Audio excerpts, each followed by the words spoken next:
Bienvenidos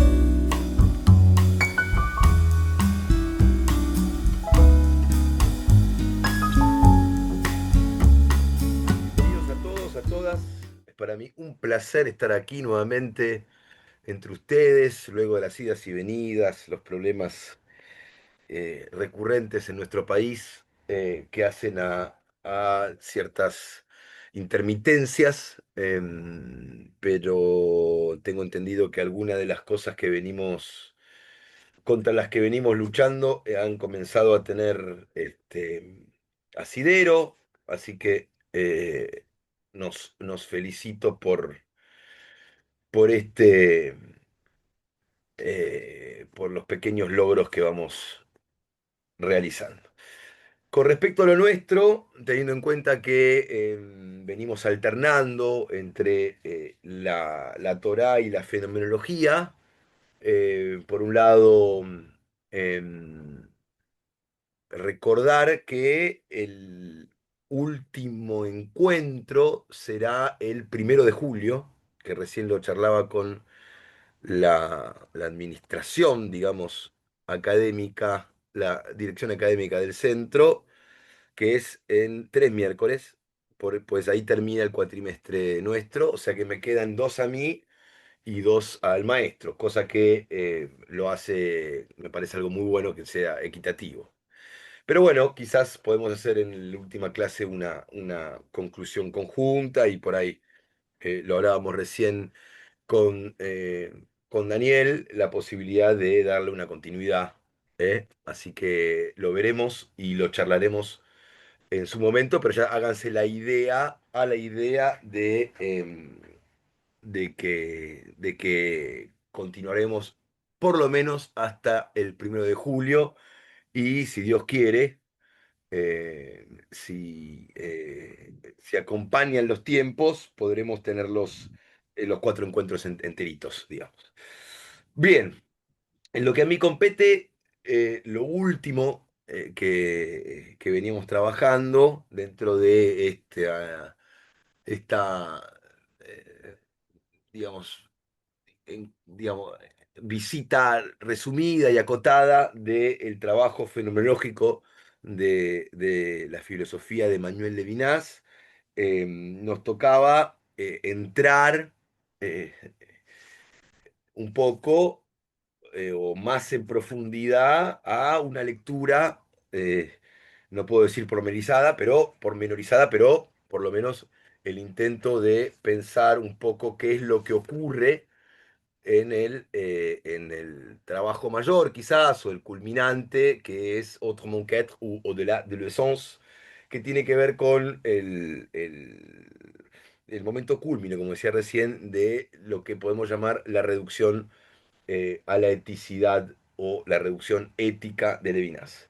Una pequeña anécdota que hace al caso, que viene al caso, tiene que ver con una charla el miércoles pasado. El maestro Jean-Luc Marion me invitó a cenar a la casa y estuvimos discutiendo qué es lo que él está trabajando en este momento. Me imagino que es algo que culminará pronto, ya que su salud está impecable. Justo ese día mismo, a la mañana, él venía de tener unos estudios con el cardiólogo, así que estaba muy contento y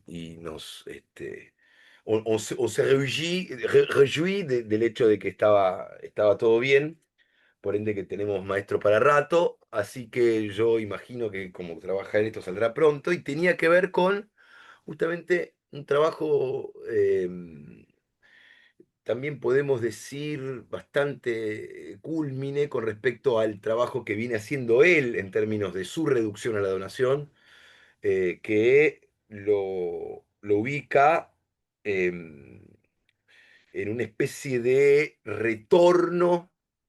Yo siempre les digo que la fenomenología es un constante retorno al origen, al principio y a la causa, porque encarna justamente, o debe encarnar, si es reducción y si es fenomenología, debe encarnar en la prima filosofía, que justamente habla de ello. Y para eso yo les vengo contando que cada una de las reducciones tiene siempre una vuelta a un principio que la fenomenología tiene sus principios, lo vimos rápidamente y no sé si vamos a tener tiempo de refrescarlo, de subrayarlo, pero en todo caso lo importante es que eh, el primer principio, ¿no?, de la fenomenología, digamos, antes que haya principios, la fenomenología se prometía, eh, se eh, exigía, si iba a ser, en estos términos husserlianos, ciencia rigurosa, debía volver a las cosas mismas.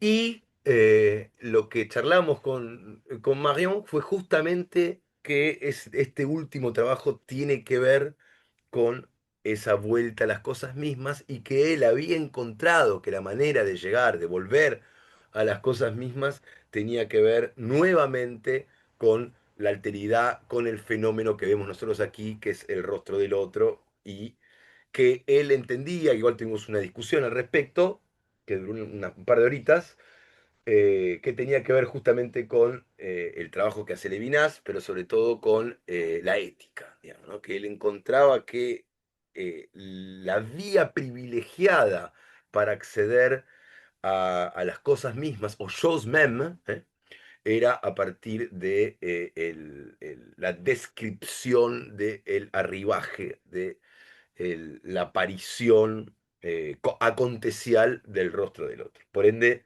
si tendremos suerte, quizás para el año que viene tendremos algo para trabajar con, con el maestro Marion. Tengo también un par de regalos que me dio, y esto ya es más algo... a ver, lo voy a ir a buscar. Espéreme porque es muy gracioso. Espéreme. Ah, pero por ahí ya se los mostré. Creo que se los mostré. No, que él está escribiendo La raison du sport, la razón del deporte, y que tuvo todo hizo un revuelo en la filosofía francesa, y que bueno, viene al caso teniendo en cuenta que mañana empieza el Mundial y que Marion piensa que en el deporte, ya lo estuve mirando un poco, eh, el cuerpo se vuelve carne, ¿eh? El cuerpo se vuelve carne. Y ahí, bueno, hubo una discusión con respecto a la estética, etcétera. Pero bueno, otra buena noticia que traje de Francia es que la conferencia, que lamentablemente no pudimos por temas técnicos compartir con ustedes, va a ser publicada, así que tendremos una versión en francés y otra en español del encuentro, por ende lo podrán ver ya más en carne y hueso. Pero seguramente lo cambiaré todo lo que hice porque no estaba muy contento con lo que pasó. Bien, entonces, poniendo esta introducción, yo creo que lo importante, lo que podemos discutir a partir de, de esta anécdota que tiene que ver con el retorno a las cosas mismas, a partir de el privilegio de acceso que nos da el rostro del otro, podemos justamente volver un poquito para atrás para darnos impulso y entrar directamente a el trabajo de Otto Monquetre, es de qué manera o qué es lo que se manifiesta en la aparición de este rostro, que de alguna manera lo fuimos resumiendo la vez pasada. Lo que decíamos era que hay en Levinas, en su análisis fenomenológico, un trabajo realmente, estrictamente fenomenológico, que tiene que ver con la descripción de l'arrivage, este advenimiento, digamos, del infinito al pensamiento, y que abre sobre distintas modificaciones a el sujeto que opera la reducción. Por un lado, lo dijimos claramente una y otra vez, el hecho de que en la fenomenología francesa y en el último Heidegger, lo que comienza a aparecer claramente es la situación de pasividad en el sujeto, que ya no es sujeto, ya a partir de Heidegger ya es Dasein, y que en Levinas podemos llamar existente, y más adelante aún el justo, que eso es un término nuestro, pero que lo podemos defender tranquilamente, y que más bien, frente al advenimiento del rostro del otro, que también es advenimiento del acontecimiento histórico, que también es advenimiento de la carne, que también es advenimiento de la belleza o de la obra de arte, el sujeto se ve transformado. Es decir, el que o al que le operan la transformación es al sujeto, es decir, al yo, al ego, y no al revés, como era justamente el comienzo de la fenomenología a partir de la filosofía de Edmund Husserl, ¿no? Que es el sujeto el que opera la reducción, eh, como lo hemos dicho antes, es decir, qué es lo que hacemos cuando nos ponemos a pensar. Cuando nos ponemos a pensar, voluntariamente suspendemos el valor de la mundaneidad dada, sea cual fuera. Tenemos que necesariamente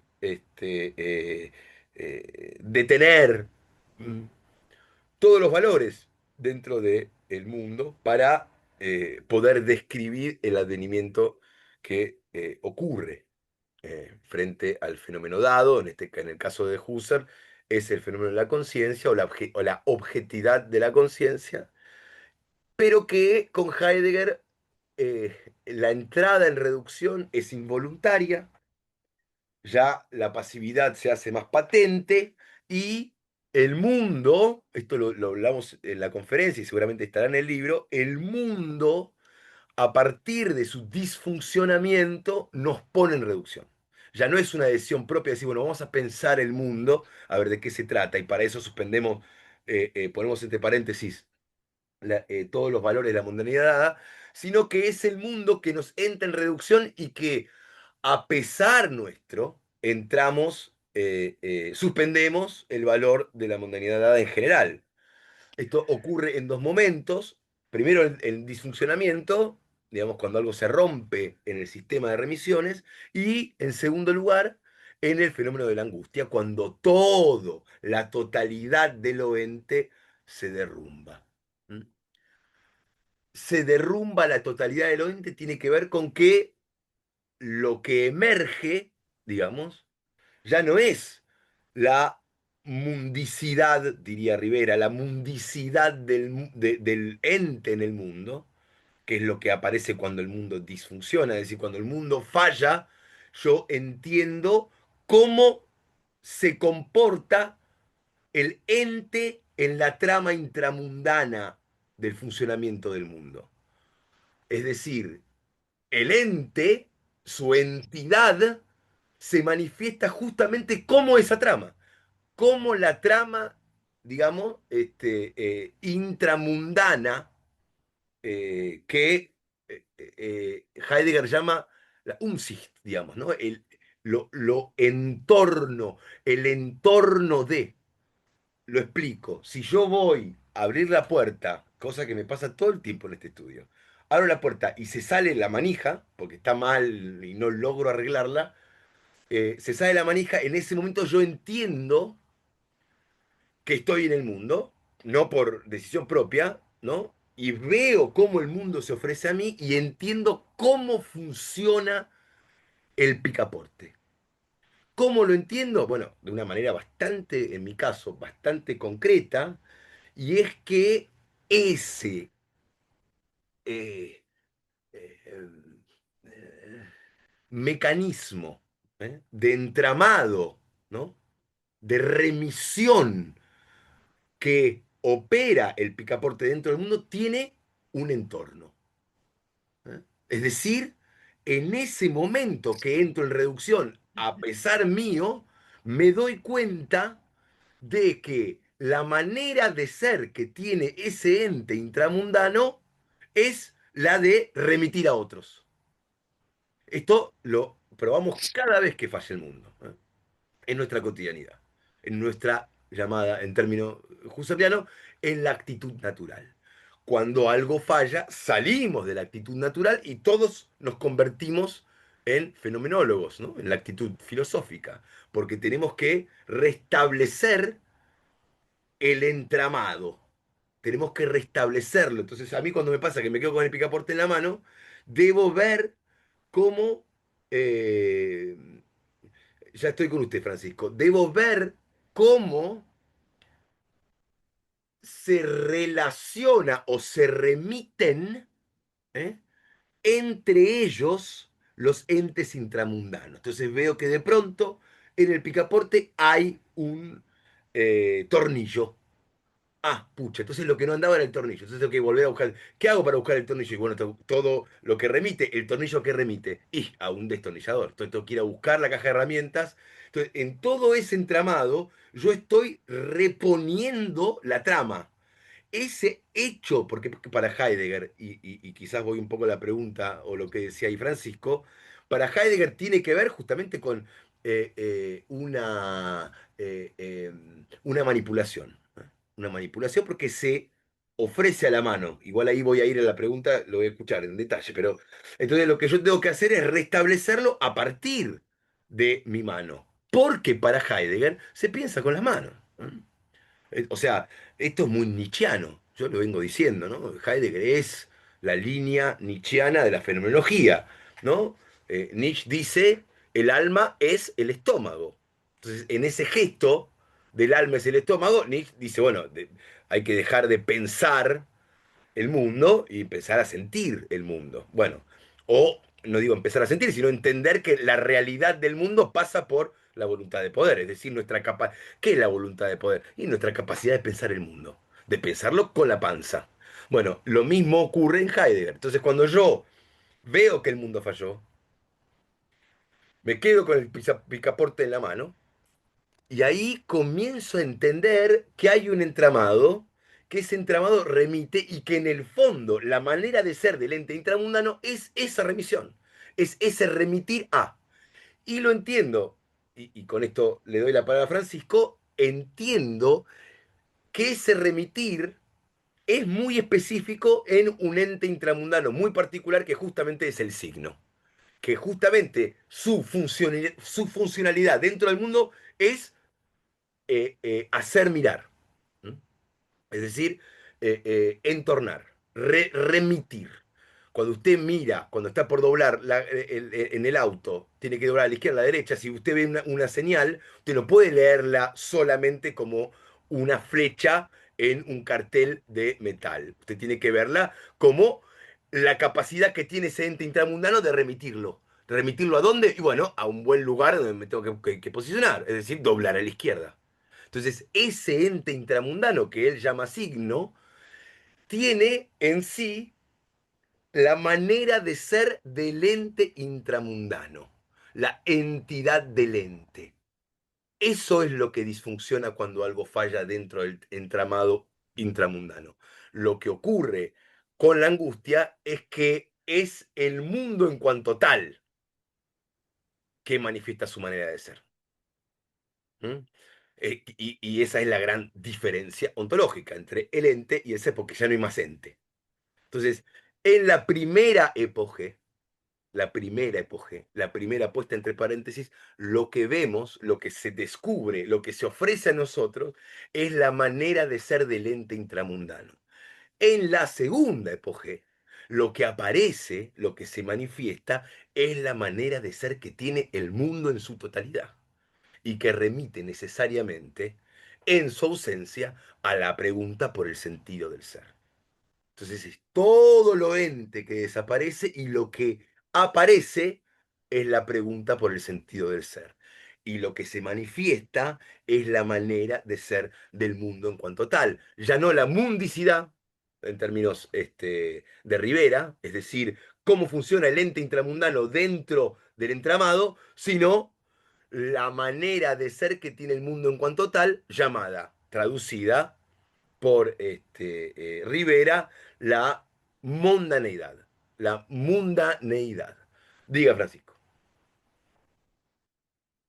No, gracias. Está muy, eh, muy claro. Y yo, mi pregunta tenía que ver justamente si en porque estoy pensando en la manija y en el mundo, pero si esto me pasa con un programa de Windows y yo no sé ordenadores, hay una diferencia ontológica o una diferencia que podría escapársele, o sea, en términos heideggerianos sí hay mundo ahí todavía, pero yo no tengo acceso a ninguna manija. Entonces, ¿qué relación tiene para Heidegger la capacidad que yo tenga de asumir el problema? Eso por un lado.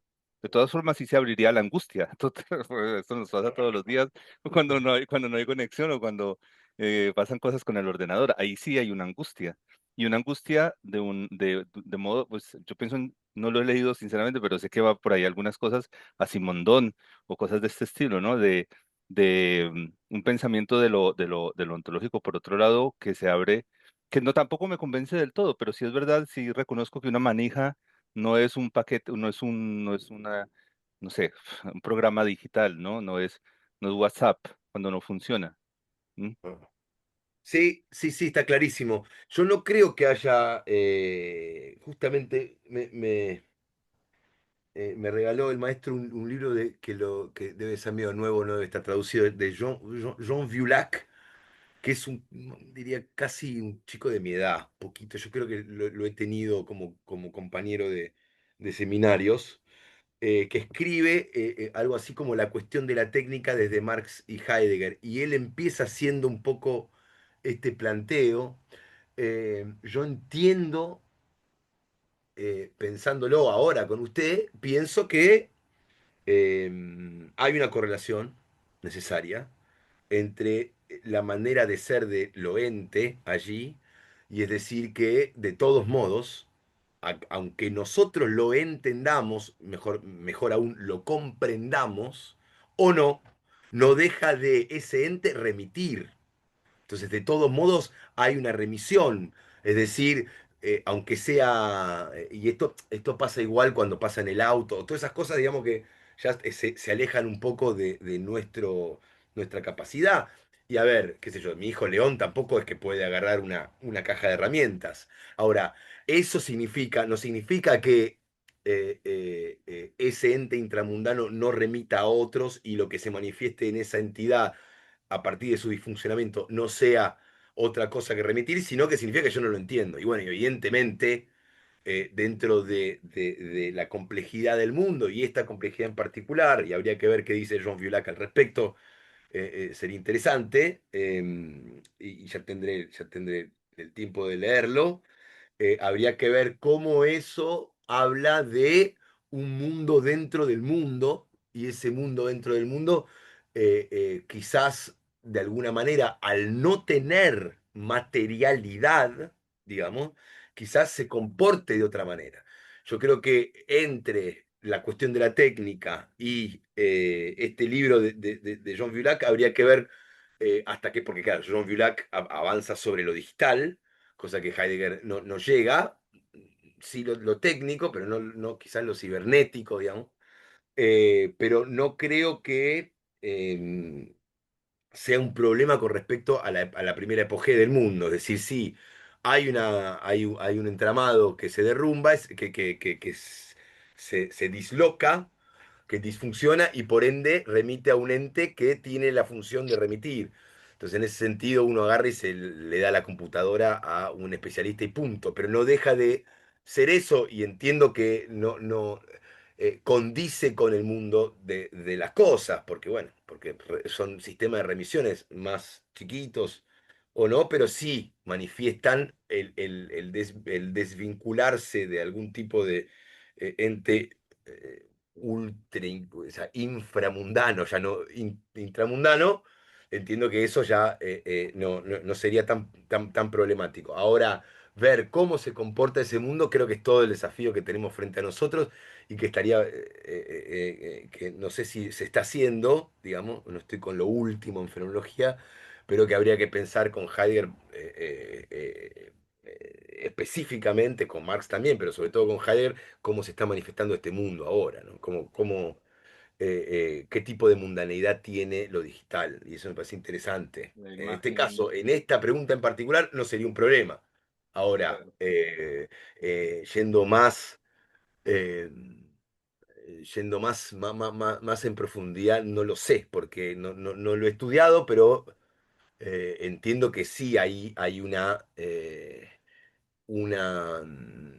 diferencia óntica, digamos, ¿no? Más profunda. Y habría que ver eh, una cosita más que puedo llegar a intuir, es que si yo fuera Heidegger hoy, y esto es una gran apuesta, yo diría que en realidad la, lo digital no termina de ser, o sea, no es más que un ente intramundano y por ende no es una, una conciencia en sí. O sea, no tiene conciencia, no tiene, es mentira que tiene inteligencia, no tiene inteligencia, Sí, claro. no habría un problema porque justamente no tiene mundo, ¿no? Entonces, Mm, como así ujú, como sería algo muy parecido a un animal, ujú. o ni siquiera la máquina, ¿no? No, pues es muy interesante porque es ver si el mismo tipo de, pero eso ya pues para lo que tú dices de Viola, que es muy interesante, si es el mismo tipo de remitividad o de remisión del mundo intramundano de los entes al que hay, por ejemplo, del nivel de un mensaje o de un diálogo con el chat GPT. ¿Qué tipo de Mm. apertura hay en el botón que hay en el clic que no hay en la manipulación? Al menos hay un cambio de dimensión corporal, ¿no? Pero es verdad que yo estoy totalmente de acuerdo contigo, sigue ocurriendo algún efecto como angustioso y de aperturidad. No, ojo, yo no dije eso, ¿eh? Yo, cuando no cuando la angustia tiene que ver con la totalidad de Ah, con lo la muerte, ¿no? que Ujú, se derrumba, no con el disfuncionamiento. El disfuncionamiento no nos trae la angustia. El disfuncionamiento nos remite al mundo a restablecer el sistema de remisiones. La angustia no, es otra cosa mucho más profunda. Es más, Heidegger no habla de qué es lo que nos pasa en términos de Dasein cuando hay un ente intramundano que disfunciona. Solamente habla de que el mundo se manifiesta, no habla de una afectividad que ocurre en ese momento. No ah, dice, ok. en ese momento pasa. No. La angustia es otra cosa, es cuando todo lo ente. Entonces, en realidad es algo mucho más profundo. Y justamente no puede venir de lo ente. Justamente Ujú, es cuando lo ente ya no está. Y entonces uno dice, ¿no? ¿Para qué? ¿Para qué existir? ¿Para qué? ¿Por qué estoy acá? Entonces no son cuestiones. Ahora, cuando la entidad del mundo, en realidad, la entidad de un ente intramundano se manifiesta, y yo entiendo que el ente intramundano tiene como funcionamiento, como su manera de ser, el remitir a los otros entes, entonces entiendo que hay que reestablecer eso. Entonces yo me pongo a trabajar para restablecer el sistema de funcionamiento, para seguir participando del mundo inconscientemente, que de eso se trata, ¿no? Toda la actitud natural es aquella participación en el mundo ingenua, aquella que yo no cuestiono, aquella en la cual manipulo sin saber que estoy en un mundo. No me doy cuenta que estoy en un mundo. Solo entiendo que estoy en un mundo por la negativa, cuando ese mundo tiene una interrupción en el funcionamiento. Si no, vivo de esa manera. Entonces, todo el tiempo el Dasein está desalejando al mundo. Eso es una manera de ser que tiene el Dasein. Entonces, en ese desalejamiento del mundo, cuando hay un cortocircuito, busca restablecerlo para seguir, o sea, para seguir participando ingenuamente de él. Esto lo hacemos siempre. Yo siempre cuento una cosa, no sé si la conté acá, pero cuando ustedes viajan, están cansados. No están cansados porque hay un cambio de horario. Para mí, qué sé yo, ayer me fui a dormir a lo que serían las 7 de la mañana en París, Londres, ¿no? Entonces, eso ocurre que, claro, yo veo que no dormía anoche, pero en realidad sí, bueno, en realidad no es una cuestión horaria, temporal, sino que tiene que ver con el restablecer el funcionamiento del sistema de remisiones. Por eso los hoteles, que son todos iguales, justamente para no perder energía en restablecer el sistema de remisiones. Por eso los aeropuertos y los supermercados y los shoppings están hechos para que usted no tenga que trabajar existencialmente en restablecer la el automatismo en el cual nos manejamos siempre. Entonces, cuando uno tiene jet lag, no tiene un jet lag con respecto a qué hora es. Uno tiene un jet lag con respecto a, pucha, estoy cansado porque tengo que restablecer todos los dispositivos para lograr finalmente esta participación ingenua en el mundo. Y en el caso, qué sé yo, mío, de estar en tres países, de pronto del castellano al francés, del francés al inglés, y después de vuelta al francés, y después de vuelta al castellano, tiene que ver con un trabajo, y eso es lo que a uno lo agota. O sea, el hotel es igual en todos lados para que usted no pierda tiempo en restablecer el sistema de remisiones, dónde está. Imagínese, el primer día, me acuerdo que el que me recibió en Londres me dijo, vamos a andar en bicicleta. Y ahí estaba su señora y le dijo, ¿le parece ir en bicicleta? Los coches van por el otro lado, quién sabe a qué hora van a volver. ¿Le parece? Y yo dije, no, tiene razón. Porque ahora lo único que falta, que justamente yo doble por la izquierda y me pegue un coche encima, ¿no? Porque justamente el mundo, en tan poco tiempo, entender que van del otro lado de la calle, puede llegar a ser profundamente peligroso. Entonces ahí ya el jet lag se convierte en un hospital. Entonces ya no es cansancio, sino más traumático. ¿Por qué? Porque los coches van por otro lado, van por el otro lado. Entonces uno está restableciendo el sistema de remisiones sin este, eh, sin tiempo, ¿no? En estos viajes que uno hace, que va a hacer una conferencia en un lado, después en otro, la verdad que no hay tiempo. Entonces, por eso los hoteles, los grandes businessmen, se la pasan de acá para allá y no tienen idea en qué país están. Tienen que estar concentrados en hacer dinero, en hacer algún negocio y volver para trabajar al otro día en la oficina. Entonces tiene que estar al otro día, quién sabe en qué lengua. Entonces, esa es el verdadero jet lag. No es una cuestión horaria, en lo más mínimo. El cansancio es de hacer todo el trabajo. Nosotros nos pasa esto que dicen el Feng Shui. Nosotros nos pasamos toda la vida intentando estar tranquilos con nuestra familia, que nos da tranquilidad y ¿no? Con las cosas en nuestras casas, que tengan funcionalidad, una casa grande con lugar para hacer un asado. Todo eso tiene que ver con eh, eh, eh, ahorrar energía. No sé cómo decirlo, no es heideggeriano eso, pero ahorrar energía, es decir, establecer funcionalidad, porque el mundo tiende a eso. ¿Qué es entonces? Bueno, entramar remisiones, entramar remisiones. Entonces, yo no puedo estar todos los días viendo a dónde está la cafetera para hacer el café. No puedo. Sería insostenible el mundo, todo el tiempo buscando, todos los días a la mañana, buscando a ver dónde está el café. ¿Dónde está la cafetería? Y bueno, entonces no voy a llegar tarde al trabajo. ¿Dónde está el colectivo? ¿Dónde está? Yo no puedo buscar o restablecer el sistema de remisiones cada vez que me levanto a la mañana. Para eso uno crea, ¿no? Yo le puedo decir, tengo acá no sé cuántos miles de libros. Usted me dice, deme, qué sé yo, Rodolfo Kusch, como América Profunda, hago un segundo y lo agarro. Está donde tiene que estar. Exactamente, hago tic y lo agarro. A veces me pasa, pero es muy poco que me pase. Y sí, porque si no, si yo me paso el tiempo buscando un libro, entonces nunca termino de trabajar. ¿Mm? Yo creo que eso Heidegger lo llama el desalejamiento. Uno acerca al mundo todo el tiempo. El Dasein acerca al mundo. Acerca, acerca, acerca. Acerca significa establece sistematicidad dentro de las remisiones. No puede andar recomponiéndolo todo el mundo, todo el tiempo. Eso también lo hacen los artesanos, lo hacen los campesinos, ¿no? Que eso es lo que él, ¿no? El Dasein es un gran campesino finalmente. Es un tipo de sus manos, un tipo del hacer, un tipo del amanecer, del atardecer. Bueno, pero enough Heidegger. Vamos a ir un poco a Levinas y a ver de qué manera, justamente, qué es lo que ocurre, no solo con respecto a la mundicidad, a la mundaneidad, sino también con respecto a la conciencia y con respecto al tiempo. ¿Qué ocurre cuando aparece, cuando adviene el rostro del otro? ¿Qué es esto que nos que hemos charlado un poco la vez pasada y que debemos replantearlo como para abrir campo a lo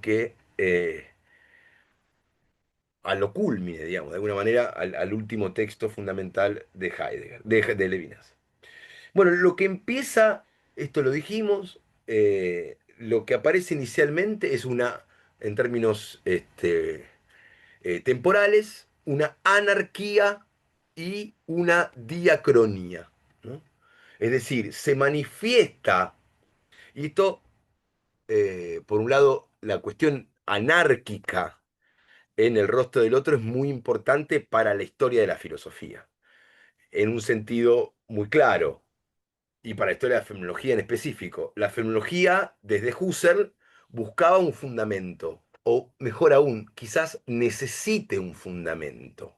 ¿Mm? Porque de alguna manera para Husserl el tema del principio, la causa y el origen son el fundamento.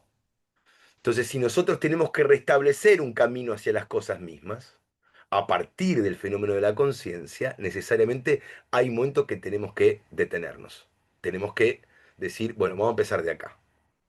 Y eso es lo que en Husserl es un fundamento. Y lo encuentra. Lo encuentra en la intencionalidad, lo encuentra en el fenómeno de la conciencia. Toda conciencia es conciencia de algo. Y a partir de ahí vamos a poder construir el camino hacia el mundo, hacia el otro, hacia el nosotros. Eso lo hace. Hacia la cultura en general, hacia el mundo de la cultura. Ahora, en Levinas, y quizás también un poco en Heidegger, pero todavía el problema del fundamento está bastante claro en Heidegger, en Levinas el fundamento es abisal, dice él, o en castellano sería algo así como abismal. Es un fundamento sin fondo. Entonces, la pregunta de algunos colegas, yo lo recuerdo en su momento estudiando con Marion en la Sorbonne, era, ¿eso sigue siendo fenomenología? Si el fundamento es un fundamento sin fondo. ¿Eh? ¿Y por qué lo es? Bueno, y eso habría que pensarlo. Bueno, este primer término que aparece en el advenimiento del rostro del otro, que es la anarquía, es el primer indicio de entender que aquí quizás no haya fundamento. Y es el hecho de que es justamente un fundamento sin origen. ¿Qué es lo que aparece? Y quizás esto manifieste claramente no solo que en efecto es un fundamento sin fundamento, sino la necesidad de que sea un fundamento sin fundamento. ¿Por qué? Y porque Levinas necesariamente tiene que ir más allá de la ontología, perdón, más acá de la ontología. Si fuera un fundamento, digamos, origen, causa, principio, sería un problema, porque entraría aún dentro de la historia de la ontología o de la metafísica de Aristóteles. Entonces yo le estoy dando a algo que de todas a- claramente no es metafísico, no es ontológico, un fundamento ontológico. Habría una contradicción que, digamos, detendría inmediatamente el análisis del rostro del otro. Entonces, es necesario esto. Es necesario que sea, por un lado, fundamento aún, algún tipo de fundamento, es decir, un momento en donde de donde partir la descripción. Siempre digo descripción, ¿eh? Esto no es un análisis, describir el fenómeno, tengo que en algún momento detenerme para verlo y también al mismo tiempo tiene que ser un fundamento que no lo sea, porque si es fundamento va a ser ontológico. Entonces, ¿para qué hablamos de ética? Si la ética justamente es aquello que prima a la ontología, que es anterior a la ontología, anterior, ¿no? Bueno, quizás de otra manera y más allá. Anterior, de otra manera y más allá. Sería esto que nos muestra y que la fenomenología a la eticidad levinasiana debe describir. Entonces tiene que ser una anarquía. ¿Mm? Y también en términos del logos, el logos también es un fundamento. Quizás el logos sea el fundamento primero de la historia de la filosofía, porque de alguna manera el fundamento en términos del logos es anterior a Aristóteles. Entonces, en ese sentido, tampoco puede ser palabra. Y esto lo hemos charlado, pero hay que ver el, el paralelismo que hay entre estos términos, que son, en términos de fundamento, anárquico, o sea, que no tiene origen, sin origen, pero fundamento al fin, eh, indecible, ¿eh? Porque tiene que ser anterior al logos,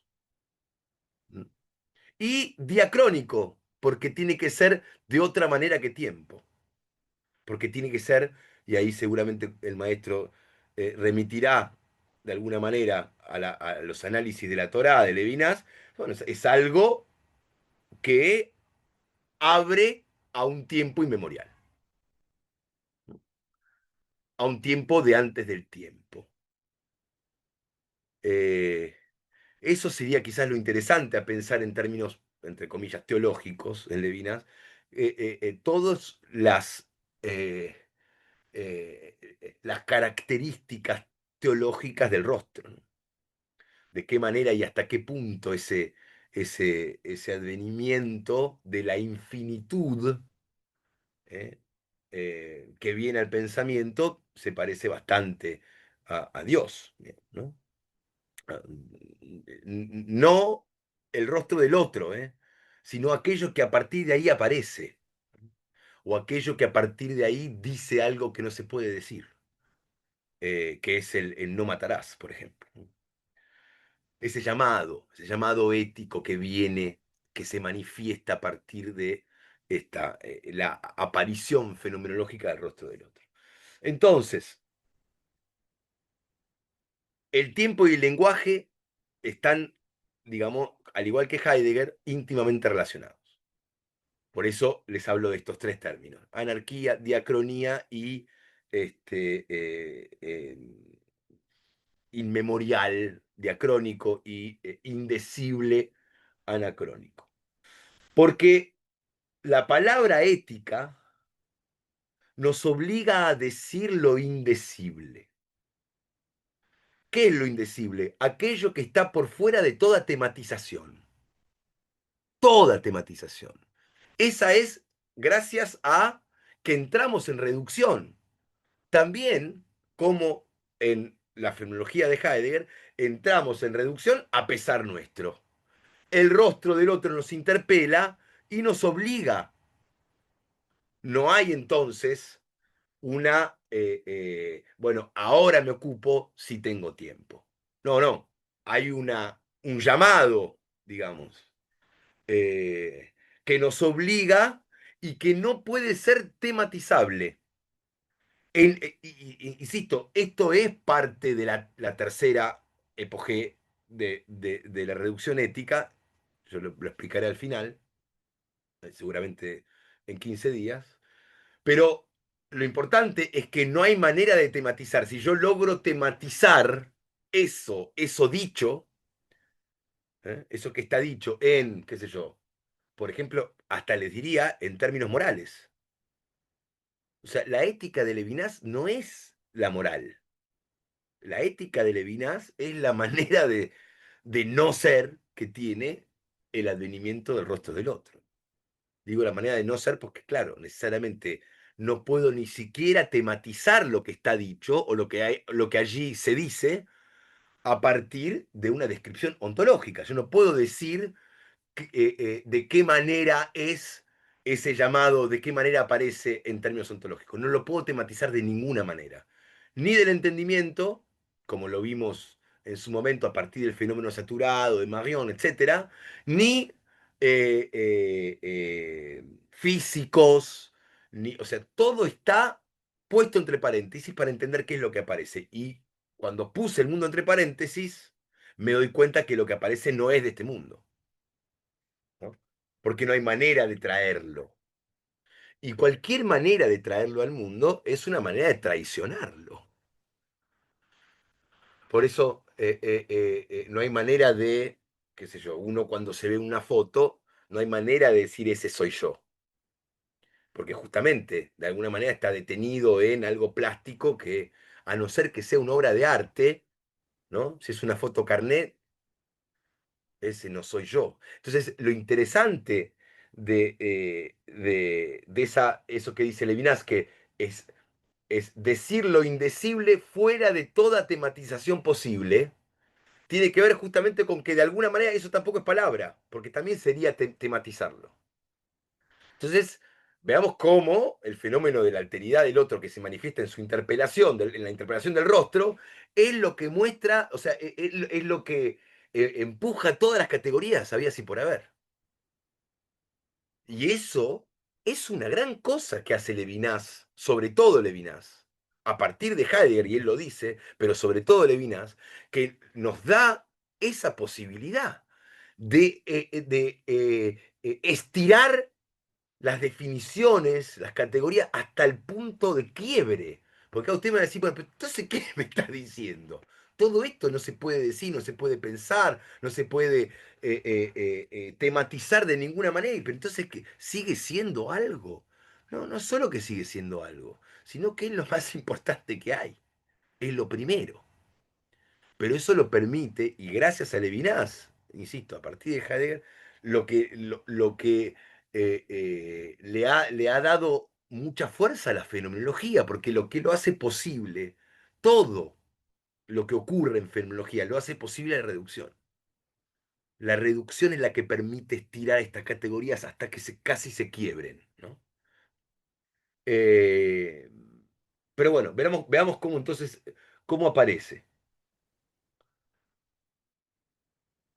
¿Por qué escapa por definición a la tematización? La relación entre yo y autrui, la alteridad, es la relación de un yo antes de toda toma de conciencia, antes de todo eh, involucramiento consciente. Y lo es con una alteridad que se impone a él de una manera totalmente original, sobredeterminando toda relación de intencionalidad. Sobredeterminando toda relación de intencionalidad. Justamente, aquello que hace la fenomenología de Levinas es invertir la intencionalidad. Ya no soy yo el que tiene intención sobre el mundo y lo pone entre paréntesis, sino soy yo el que me someto a una contraintencionalidad del otro. Esto lo ve Marion no solo con el otro, sino también lo ve con el arte, ¿no? Cuando yo estoy frente a una obra de arte, el que está siendo transformado a partir de una contraintencionalidad, una contraintuición y una contraexperiencia, el que se transforma soy yo. Sí me someto a una reducción estética, digamos. Si yo voy y digo, bueno, ahora, si yo lo paso como en el supermercado, de una mercancía a la otra, no pasa absolutamente nada. Entonces ahí habría que ver cómo funciona el término de la belleza o de la obra de arte eh, eh, más allá de mi conciencia, de ponerme en reducción. Si eso es algo que me ocurre, que no lo puedo evitar, que me sublima, diría Kant, o es algo que yo entro de mi propio determinación. Entonces el yo o el mí mismo está en causa, ya que, y cito, se convierte en o es incapaz de pensar lo que lo toca. Incapaz de penser ce qui le touche. Esto está en otro Monquet, página 128 del original. Está afectado en lo más profundo de sí mismo sin que la fuente de este estar afectado se haga o pueda hacerse tema de representación. O sea, sí que yo logre entender qué me pasó. ¿Qué me pasó? creo que todo el trabajo de la psicología, psicoanálisis, etcétera, todo psicoterapia está un poco ahí. Entender qué nos pasó, qué le pasó. Porque claro, nos es tan difícil. Por eso yo siempre cuestiono la psicoterapia en ese sentido. ¿Cómo hago yo para retematizar algo que me tocó sin que tenga tema? Y quizás no lo termine uno de comprender, pero por ahí el trabajo del psicoterapeuta sea que uno pueda vivir con eso. Eh, Pueda vivir con el enigma del otro en mí. No solo el enigma del otro en mí en términos de que digamos, cuando me hace algo, cuando algo ocurre, sino el tema de la presencia de otro que implica algo que me toca sin que yo sepa que me tocó. O en todo caso, sin que yo sepa qué me hizo. Y evidentemente no estoy hablando de tocar con las manos. Algo que me dijo y no sé qué me dijo, porque en realidad no sé qué me dijo en el sentido de que me dijo una cosa que no entiendo, que en términos de la actitud natural dice una cosa y después en términos fenomenológicos quiere decir totalmente otra. Este, y esto es otra parte importante en términos espaciales, esta fuente es la ileidad. Esto creo que lo hablamos, la ileite, el ilic, es decir, el allá. Creo que que castellano tradujeron la yeidad o justamente no te digo antiguo castellano, pero en un castellano bastante correcto, cuando hablamos de Allende, ¿no? Allende los hombres, allí donde los hombres, ¿no? Esta ileidad, y acá aparece el concepto fundamental de la fenomenología levinasiana, que es esta fuente que es la ileidad, o sea, que yo estoy allí cuando aparece el rostro del otro, es la huella, la trace de un infinito irrepresentable, no recordable o memorable, pero memorable en el sentido de recuperar en algún lado de la memoria, no en el sentido de algo trascendental, es profundamente, y que subyuga lo mismo antes de toda constitución posible. El otro aparece como huella. Eso es una gran cosa, ¿no? Pero es una huella que no se puede retracer, que no se puede retomar, que no se puede recordar, que no se puede representar, y que me somete, me somete. Entonces, hay algo en la conciencia, antes de toda espontaneidad, que no fue puesto por la conciencia. O sea, tenemos todos en la conciencia algo que no pusimos en la conciencia. Una anarquía de un pasado antes de todo comienzo consciente. Anárquico, ya que no es recuerdo y no puede haber recuerdo, y algo que esté finalmente presente a la memoria. No es tampoco ni un axioma ni un postulado. Lo anárquico es primero en el sentido más radical del término. No viene del dominio del conocimiento, que manifiesta siempre una maestría sobre ese sujeto con respecto a lo conocido, ¿verdad? Si viene del conocimiento, de alguna manera eh, es conocido, manejado por nosotros, accedemos a él con facilidad. Lo anárquico es una afección ética que remonta a un pasado inmemorial, en donde el sujeto está afectado en una relación que no ha querido, con una alteridad que lo obsesiona, lo acusa, lo asigna a la responsabilidad, en donde no juega ningún rol activo. Esta responsabilidad y está íntimamente ligada a la conciencia y a la noción del tiempo. Pero claro, no es una conciencia consciente y no es un tiempo temporal.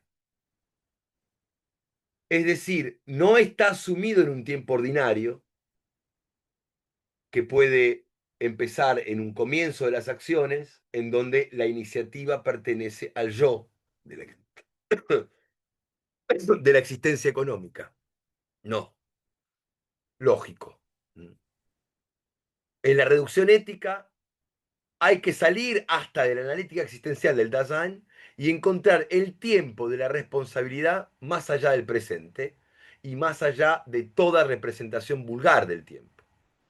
La responsabilidad pierde el hilo de su arqueología en una especie de lapso de tiempo, dice Levinas en Autrement qu'être, página 66. Antes de toda representación vulgar del tiempo, pierde el filo de una arqueología en el sentido de el logos de un origen, en una especie de lapso de tiempo. Ese lapse o lapsus o fracción de tiempo, bueno, evidentemente con la evolución de la fenomenología puede ser remitido a un acontecimiento. En el fondo, esto seguramente lo daré en el último seminario, la, la aparición del rostro implica un acontecimiento, algo que me transforma, digamos, en un momento salido del tiempo y que me cambia para siempre. A cada momento que el rostro me interpela, mostrándome eso inmemorial, irrecuperable del tiempo, la diacronía, lo anárquico de su aparición, etcétera, de su advenimiento, me cambia para siempre, ¿no? En términos éticos, que son los primeros para Levinas. La primera relación que yo tengo con el mundo es ética. Entonces, por supuesto que uno puede ignorar al otro, entonces, igual hasta cierto punto, ¿no? Eh, Hay una película que hay un tipo que, esto por ahí es más estético que ético, un tipo que se da cuenta que es parte de una narración, de una novela. Entonces en un momento el tipo escucha la voz en off. Está caminando, se levanta y escucha, Santiago se levanta, va hasta el baño y lo escucha, ¿no? Y entonces dice, pero ¿qué es esto? ¿No? Eh, y bueno, hay momentos que él entiende que un giro narrativo le encuentra a quién es la autora. Emma Thompson es la actora, la artista, la actriz inglesa. Y lo que es genial, digamos, es que él no puede escapar. Entonces, de esa narración a la cual está sometida, ¿no? De esa alteridad que lo constituye, que es la que cuenta el cuento, la autora. Entonces dice, bueno, me voy a quedar en casa, no voy a hacer nada, a ver qué le queda para contar. Entonces el tipo se queda en el sillón, ni siquiera prende la teta, o sea, realmente se, se somete a una especie de inacción para que no pueda seguir contando su historia y de pronto está sentado ahí en el sillón. No, no la conozco, Francisco, pero entra una de esas bolas que rompen y le entra una bola de las pelotas esas gigantes y le rompe el living de la casa. Entonces, claro, empieza con... No puede escapar a esa sumisión que tiene de esa alteridad que ¿no? Y lo genial es que, bueno, después no importa la película, el tipo va y la encuentra a la autora y la mina no lo puede creer, porque de pronto la mina no sabe. Y de pronto le entra el tipo, esto es de Dogma, ¿no? De un chico, ya no me acuerdo, no, ay, bueno, no importa. Ya me va a venir. Y entonces se enfrenta a su creación. Le dice, usted me tiene que dejar tranquilo. Porque aparte, en un momento le dice, él no sabe que va a morir. Usted, en un momento dice, bueno, Santiago no sabe que va a morir, ¿no? Poco sabe que al otro día él iba a morir. Bueno, es toda una... pero lo que quería decir, lo que me parecía simpático de la imagen, es que no hay manera de escapar, ¿no? Entonces uno a la alteridad no se puede pasarse la vida eh, eh, intentando conscientemente escapar de la impronta sobre uno que tiene el otro, y en realidad es ejercicio de la futilidad, eso no va a ocurrir nunca. Es más traumas, más represiones tendrá que resolver si justamente no le hace frente, digamos, a el sometimiento que implica vivir. Eso dice Levinas, vivir es someterse al otro. Diga, Francisco. No, simplemente hablando de reducción estética, en esta otra película que te recomiendo muchísimo, que es de Charlie Kaufman, es Ese, un, ese es el autor. ese es el Ese autor. es el Ah, autor. pues va esta también es de él, y es lo contrario, es un autor de teatro que decide preparar una gran obra de teatro en un hangar en Nueva York y representar su vida, y se pasa 17 años preparando con actores, representando su vida tal cual, a tal punto nunca lo estrena, los actores se le van revelando, entonces él decide, pues dejo el mando, yo me voy a volver, yo me voy a integrar y alguien me va a representar y alguien va a representar, bueno, todo se vuelve una especie de encapsulamiento, una mise en abim que termina por ser la alteridad, convertirse en el otro. Él termina convertido en otro, pero es muy impresionante. Claro, claro, sí, claro. Y bueno, ahí hay algo de la estética que quizás descubra algo aún anterior. Bueno, la miraré, la buscaré porque es lo que estoy estudiando, ¿no? Buscando ahí la relación, la ética y la estética, eh, y la erótica, ¿no? También. Bien, entonces dice Levinas,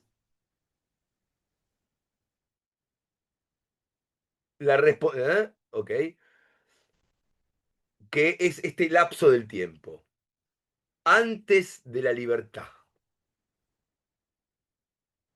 Estas son mis palabras igual, ¿eh? En la noche de un inmemorial inaccesible por un movimiento lineal de regresión, o, palabras mías, ahora con Levinas, a través de una retrospectiva yendo a un pasado muy lejano, lo largo de la serie temporal. O sea, ese pasado tan lejano a lo largo de la serie temporal, o sea, la totalidad de la serie temporal. Es la ética y no la ontología la que ofrece el campo inaudito en donde lo infinito puede entrar en relación con lo finito, sin jamás negarse en esa y por esa relación. Yo creo que la clave de Levinazo, una de las grandes cosas, es que encuentra esta, bueno, fondo sin fondo, que es la relación, que la relación es huella, porque a cada momento que uno va a la relación enseguida se va por un lado para el otro, entonces uno tiene la posibilidad de encontrar en la relación la confluencia entre lo infinito y lo finito, que en realidad es un gran problema de Platón. ¿No? Yo creo que Levinas hasta le resuelve algún que otro problema a Platón. Cuando va a decir, bueno, al origen está la relación. O sea, que es una relación que enseguida o es inmemorial o es diacrónica. O sea, que el concepto relación, esto lo dice bastante en De la existencia del existente, se trata entonces de la relación. Ese concepto le da una plasticidad que le permite estar de un lado y del otro al mismo tiempo porque es relación. Y Platón justamente tiene la dialéctica que le implica, que le impide un poco, que uno no sabe bien cómo lo sensible y lo inteligible condicen. Lo mismo con Descartes, que tiene problema en la res coitas y la res extensa para encontrar cómo se reúnen, cómo se tocan, digamos, ¿no? Cómo una sustancia finita. Bueno, está la relación. Entonces la relación también es huella, ¿no? La relación le permite a Levinas esta plasticidad conceptual. La exterioridad del rostro y la infinitud que adviene desde su alleidad desbordan las dimensiones reguladas y totalizantes de las instancias temporales. La libertad más allá de la tiranía cronológica. Entonces ahí juega con la libertad. Una libertad antes de la libertad. La trascendencia del rostro del otro exige la ruptura de la temporalidad sincrónica en donde se sostiene toda representación consciente y donde se muestra la totalidad de los entes intramundanos del ser en el mundo, del estar en el mundo. De esta manera, Levinas opone la temporalidad diacrónica a la temporalidad sincrónica. Quizás esto es una de las cosas que pasan en estos tiempos, ¿no? Que aparece lo sincrónico como la posibilidad justamente de establecer algo que no se puede establecer, que es la relación con el otro, en este caso con ustedes. Es como el- el- la puesta en escena, ¿no? Sincrónica de algo que por naturaleza es diacrónico. Levinas dice, la proximidad, otra palabra de la relación, de yo, de moi al otro, de yo al otro, es o está o ocurre en dos tiempos. El de la trascendencia, por un lado, se temporaliza, pero temporaliza diacrónicamente, por fuera, más allá, más abajo del tiempo recuperable por la reminiscencia, en donde se sostiene y se entretiene la conciencia y en donde se muestran en la experiencia ser y entes. Esto está en otro Monquet 107 del original. Entonces, el fenómeno primero es sincrónico, el primer tiempo. Levinas entiende que aquí está el tiempo de la esencia. ¿Eh? El tiempo de la esencia. ¿Cuál es el tiempo de la esencia? Bueno, el tiempo de la esencia es necesariamente la finitud. ¿Mm? Yo creo que este problema, digo, para aquellos que están escribiendo y pensando algunas cuestiones que tienen que ver con Levinas, con Marion, aquí hay una cosa importante entre Marion y Levinas, entre Levinas y Marion, que tiene que ver con eh, la finitud. ¿Mm? La finitud. Yo creo que Marion la gran objeción de Marion al día de hoy, habiendo hablado con él la semana pasada, la gran objeción de Marion a Levinas tiene que ver con esta cuestión de la infinitud. Yo creo que Marion, nunca la termina de involucrar a su pensamiento, de incorporar a su pensamiento. Porque para Levinas el tiempo de la esencia es el tiempo de la ontología y es el tiempo de la totalidad y es el tiempo de lo mismo y es el tiempo de el ser, ¿no? De la muerte, de la finitud. Y por ende, lo que le permite a Levinas entender o comprender o describir que el rostro del otro no se puede traducir en esas categorías es el hecho de que justamente sea la infinitud, digamos, la que aparezca en el rostro del otro, o a partir del rostro del otro. Levinas entiende el tiempo de la esencia que está marcado en la vida de todo ser humano por dos límites últimos, dice Levinas. El tiempo de la esencia es el nacimiento, la naissance et la mort, el nacimiento y la muerte. Ese es el tiempo de la esencia. Entonces, toda aparición del rostro del otro interrumpe esa, digamos, y de alguna manera eh, no, eleva o trasciende, digamos, a partir de justamente la diacronía de la infinitud. En la sincronía, la fecundidad abre una dimensión temporal nueva, la anárquica. Entonces, en la sincronía aparece la fecundidad que permite abrirnos hacia lo anárquico. Ella indica un porvenir que no es un advenimiento de lo mismo. Esto está en Totalidad Infinito 246.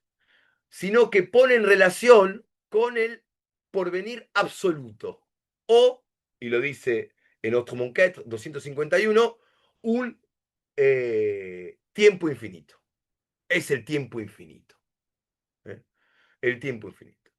Es sobre todo este no definitivo que hace posible la alteridad siempre recomenzante de lo logrado, que lo esencial del tiempo consiste en un drama, una multiplicidad de actos en donde el acto siguiente desanuda el primero. Diciendo esto, Levinas se aleja de Heidegger, para quien, justamente como le decía antes, la finitud del ser constituye la esencia del tiempo.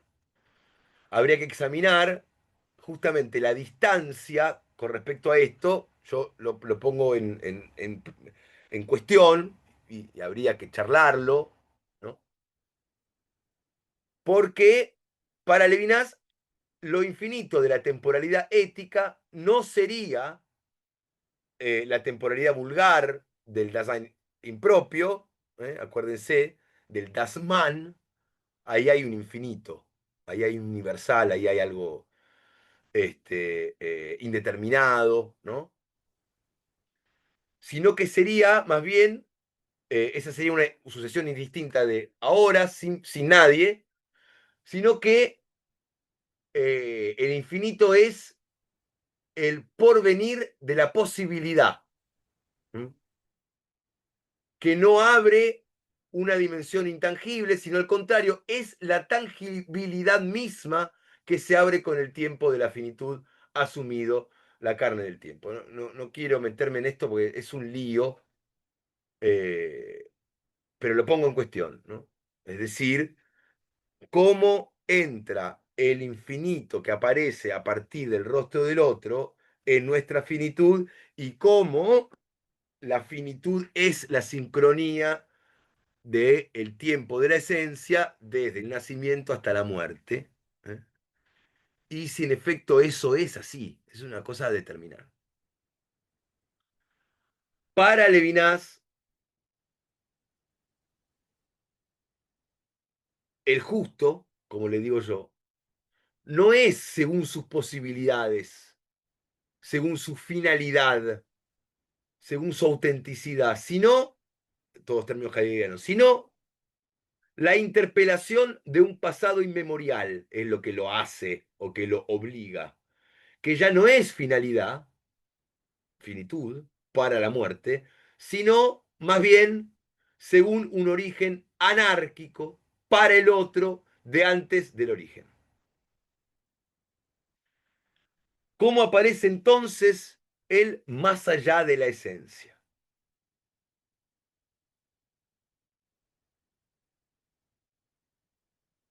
Aparece inicialmente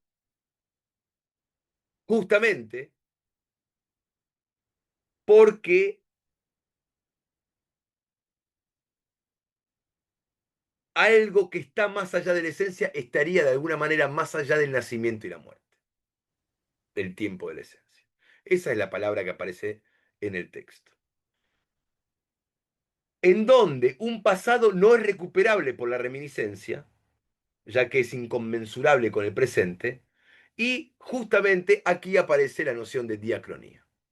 O sea, el más allá de la esencia es temporal, por eso no es autrement qu'être, ¿no? Tiene que ver con el ser en sí, sino que tiene que ver con la temporalidad, y acá aparece la diacronía. Es un segundo tiempo. Con esto abre un poco la charla eh, para, bueno, para descomprimir un poquito. El segundo tiempo, que es la diacronía, refiere a un pasado más allá de todo pasado recuperable, como decíamos antes, por el recuerdo o por la historia.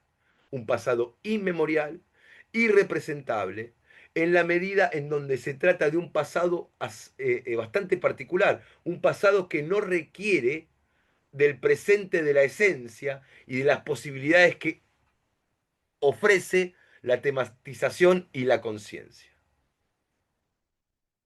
Esto está claro, ¿no? Porque en el fondo justamente, y no es que uno de pronto diga, no, ¿cómo era ella? ¿No? Qué hermosa que era, y uno quiere representársela, ¿no? Cuando algo le pasó erótico en términos de amor, por ahí un enamoramiento, y usted no puede por ahí reconstruir ese rostro y dice, pucha, ¿cómo era? no es una cuestión de que uno no puede recordar exactamente, sino que es algo que no puede ser recuperable. En términos de que por más que usted se recuerde su rostro a la perfección, o tenga una foto y la mire, hay algo en ese recuerdo que no se puede recuperar. Y que es justamente aquello que usted no puede explicar. ¿Por qué se enamoró? ¿Por qué le rompió el corazón? ¿No? Porque no hay por qué. Porque no hay por qué. Porque no hay por qué, por qué sería justamente el logos, ¿no? Acuérdense, el por qué es la, la definición del principio de razón, ¿no? Nil sin razón est, o sea que todo tiene su porqué. Entonces cuando uno entra en la explicación del porqué, ya entra en la razón y por ende ya está tematizando de alguna manera aquello que ocurre, aquello que le ocurrió. Decir que no se puede recuperar no es decir que está tirado al olvido, sino que por su fenomenalidad no se puede recuperar. Hasta con todos los esfuerzos de la fenomenología, valga la paradoja. Los esfuerzos de la fenomenología son aquellos que describen la imposibilidad de recuperar. Es un pasado desligado del presente que no puede ser ni tematizado ni contenido, no por carencia, sino por exceso, infinitud. Y dice Levinas, la diacronía es la negación de la conjunción, lo no totalizable y, en un sentido preciso, en un sentido preciso, lo infinito. Autrement qu'être, página 14. Solo la diacronía permite pensar el tiempo requerido por el acercamiento del otro, el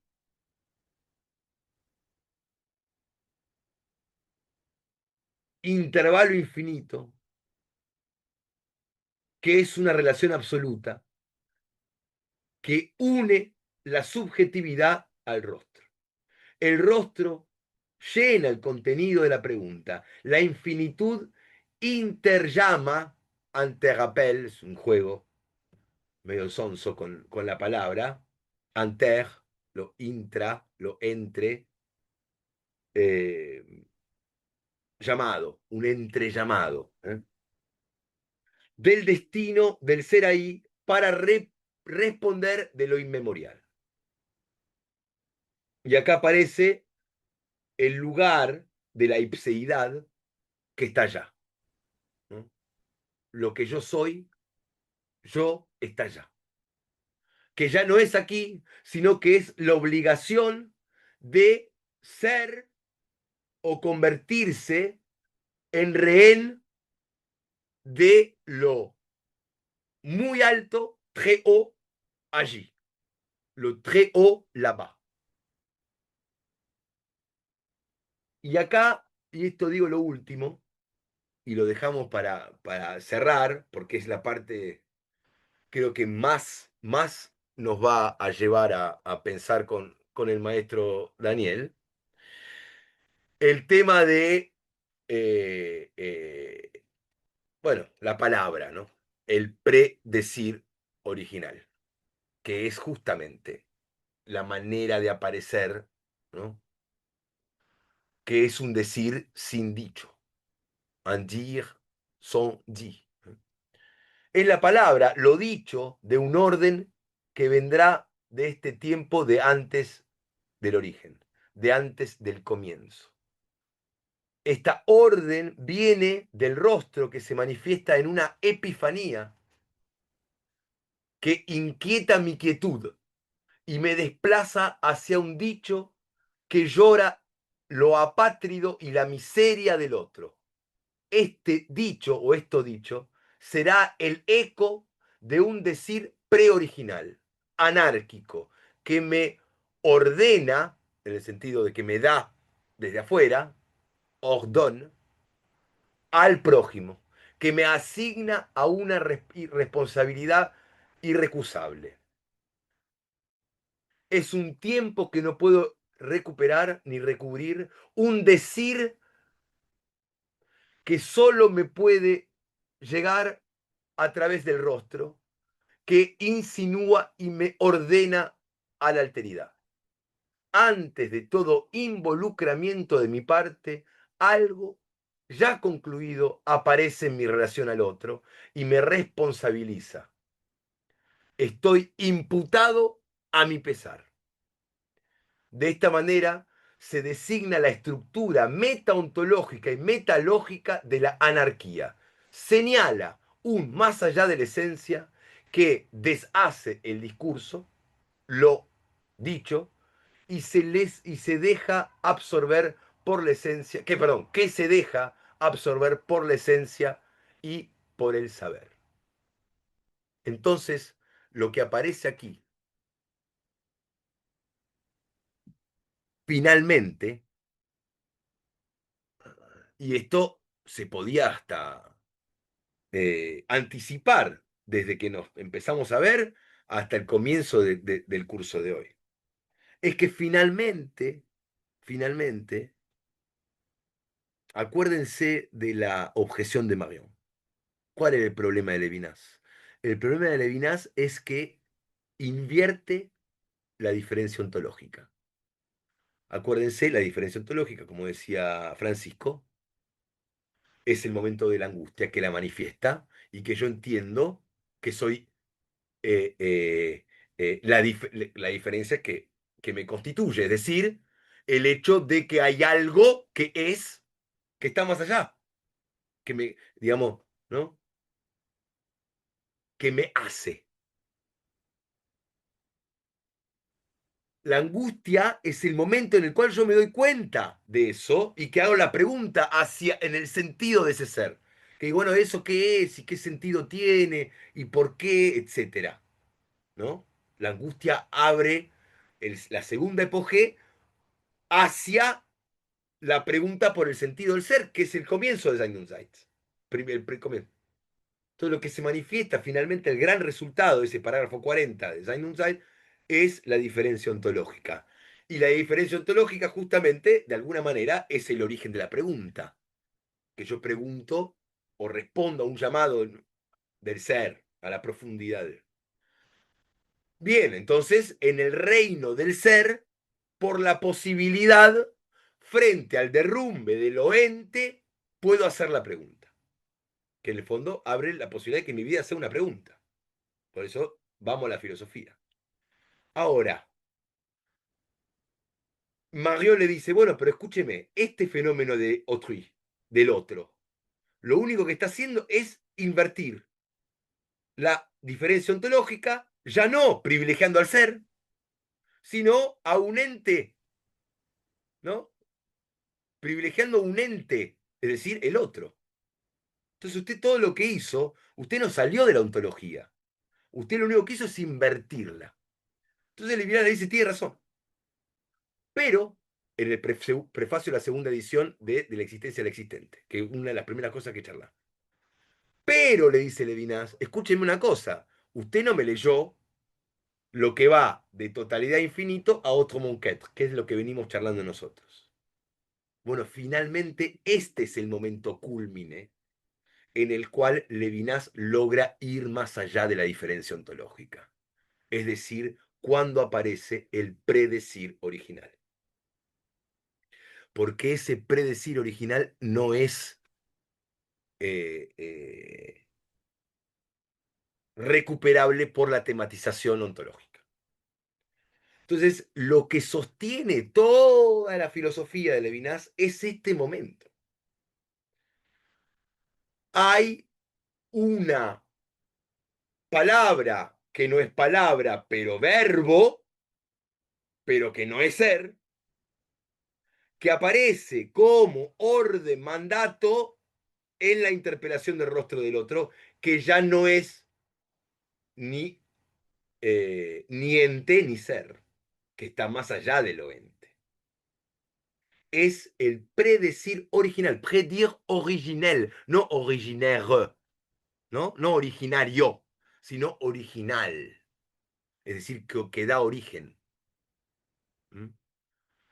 Este predecir original ya no es, no hay manera de tematizarlo ontológicamente, que es un verbo de antes del verbo, d'avant le verbe, es un decir, y más aún un predecir. Entonces, para Levinas, y creo que Marion le da a la derecha, hay que ver si nosotros también se la damos, este momento en la reducción sería la tercera epoge, cuando aparece este verbo, este predecir original, es cuando finalmente logra ir más allá de la diferencia ontológica. Toda construcción hecha a partir de lo inmemorial, lo diacrónico, ¿eh? Más allá de la esencia, lo anárquico. Esta es la posibilidad de escribir, ¿no? Porque tampoco se trata de hacer que algo ocurra, ¿no? La fenomenología lo que hace justamente es describir, de describir lo eh, acontecial del verbo que aparece a partir de la interpelación del rostro del otro, lo que aparece cuando aparece el otro. O sea que no es un ente intramundano específico que hay que privilegiar, sino que lo que aparece a partir del rostro del otro es un predecir original, que me ordena, que me ordena en el sentido de ordón, ¿no? Que me da una orden, un mandato anárquico inmemorial, diacrónico, que manifiesta este predecir todas las, vence todas las categorías ontológicas posibles y de la conciencia y el entendimiento. Bien, preguntas.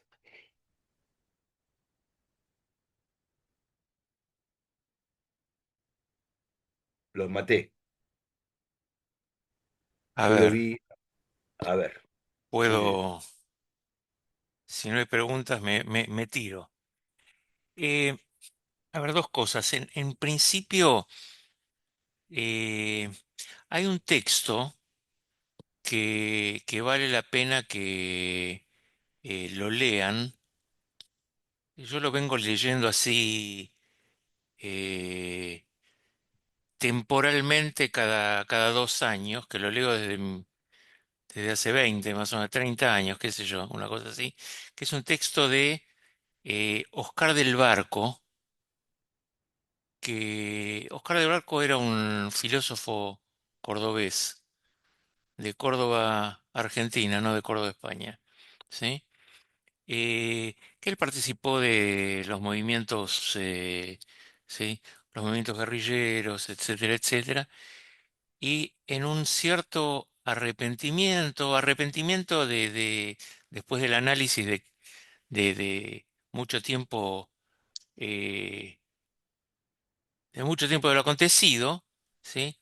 A raíz de un artículo que él lee sobre el asesinato de alguien, él escribe una respuesta a a la revista, al editor de la revista, que era Héctor Schmuckler, el Toto Schmuckler, también de Córdoba, que se llama No matarás, ¿sí? No matarás. Búsquenlo en internet porque vale la pena, porque es la discusión ¿sí? En ciertos términos, eh, a ver, yo diría, en términos argentinos de lo acontecido durante la época de la dictadura militar o previo, ¿no? Y lo que él sostiene es algo muy interesante. El principio que funda toda comunidad, el principio que funda, es decir, el fundamento de toda comunidad es el no matarás. ¿Sí? Si no tiene, la comunidad se crea o tiene sentido, tiene razón de ser a partir del no matarás. ¿Sí? Eh, que de alguna manera se mira como un espejo aquello que va a decir Levinas o que dice Levinas en relación al rostro, al otro, como lo queramos llamar, ¿no? Eh, y que me parece importante leerlo en términos de una, ¿sí? De una consecuencia práctica, no simplemente de una cuestión conceptual, ¿no? Eh, bueno, y segundo, relacionado con esto, eh, un debate que tiene Levinas con Buber, que está en este libro, Levinas y Buber, ¿sí? Diálogo y diferencia, que lo publicamos con, si yo estoy en el consejo, estaba en el consejo editorial, estaba porque se deshizo la editorial, pero en el consejo editorial, eh, en a partir de una carta, un debate también que escribe Martin Buber, y que Levinas le responde, ¿no? La carta en esencia, que lo vamos a ver la semana próxima, o vamos a ver algunas partes de la semana próxima, es que para él, para el Buber, ¿sí? Eh, un texto que aparece eh, en la Biblia hebrea, en el libro de Samuel, no está bien resuelto, ¿sí? Es decir, él no hubiese escrito lo que se escribió en la Biblia, ¿no? Entonces, es Genial. interesante que Levinas le dice, entonces no entendió de qué se trata ¿sí? Yo nunca hubiese, es decir, él dice, yo nunca hubiese dicho eso, nunca me hubiese atrevido a decir que en la Biblia está mal escrito, ¿sí? Esto significa por ahí, ¿sí? Que esa esencia previa, lo no dicho, lo no inefable, es decir, ya está escrito previamente. Se me ocurre pensar, ¿sí? Que para Levinas el preconcepto ético ya está en la Biblia, ¿sí? Si él no se anima a decir que no se puede romper con eso, o que la Biblia está mal escrita, o que, ¿sí? En definitiva, Buber no sabe cómo interpretarla, es porque la Biblia es perfecta, es consistente, es imposible de ser, ¿sí? Y lo que hace el Talmud, ¿sí? Los exégetas posteriores, es tratar de interpretar algo que es inentendible, no que está mal escrito. Em, A esto sumo otra cosa más, que no me acuerdo si lo dije o no lo dije.